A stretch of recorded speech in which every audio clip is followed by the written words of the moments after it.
During our world trip, we traveled to Tuscany, and during this time, we primarily stayed in Florence. We stayed there for 4 nights via an Airbnb. The total cost for the 4 nights for the two of us combined was $253, which boils down to about $32 per person per night, which is pretty reasonable rates for that part of the world. While we were in Florence, we saw the typical things that you would see in Florence. We saw the David, and the line was bad like it usually is. It was like an hour and a half wait or something. It was a long line. We saw Il Duomo, Ponte Vecchio, and Piazza Michelangelo, the typical things that you see when you're in Florence.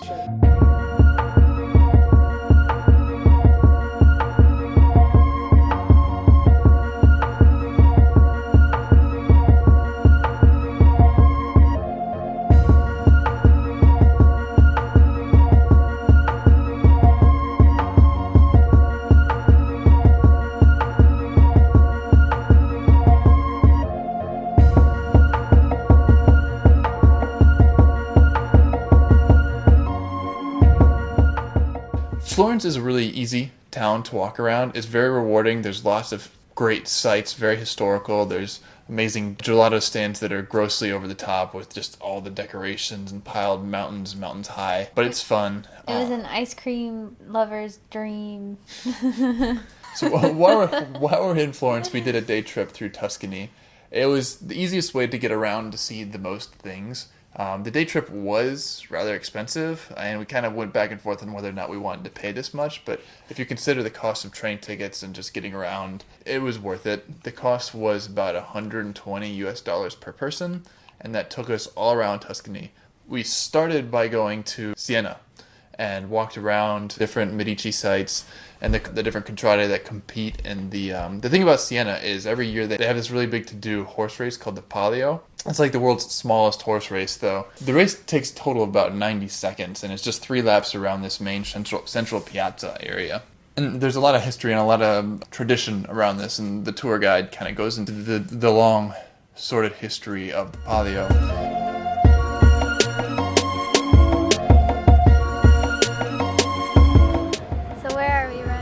Siena. We also got a tour inside of the Duomo of Siena, which is the big church there. And that was one of the most interesting churches I've seen.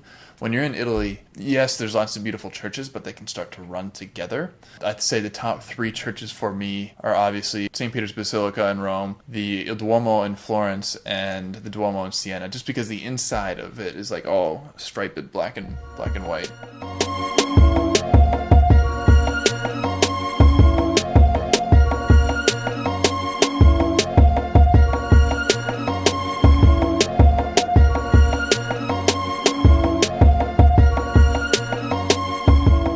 So after exploring Siena for a number of hours in the morning, our guide took us to have a lunch in the Chianti area of Tuscany, where we had, it was kind of like a wine sampling lunch with little finger food, snacky things. It was enough to fill you up and not too much to get you tipsy or anything.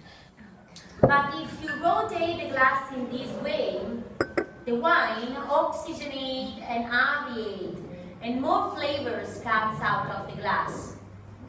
And we got a tour of the farm and the vineyards, and we got to see the cows. It was fun. I was glad to kind of see the not city part of a bit of Italy. It reminded me of Napa, California.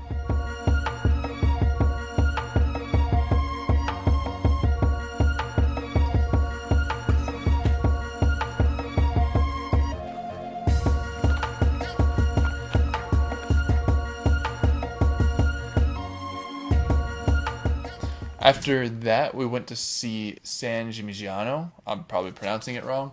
It's an old town in Tuscany where aristocrats back in the day were all one-upping each other by building these tall towers. They call it the Manhattan of Tuscany, and it's really a different, cool place. If there's one place I wish we had more time, it would have been there. I would have liked to spend a few days just in that city, kind of hanging out.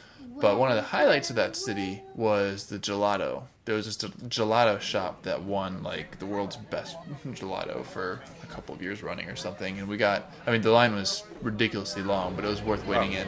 Okay, so here is Lavender. saffron and lavender. Saffron and lavender. And here is chocolate and mint. Yeah. World class. They won Gelato World Champion 2 years.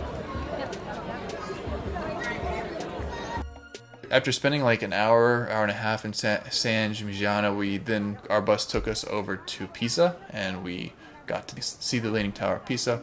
If you had wanted to, you could pay an extra fee to go up into the tower, but we were content just kind of sitting on the ground and having fun, taking stereotypical interactive photos with the Leaning.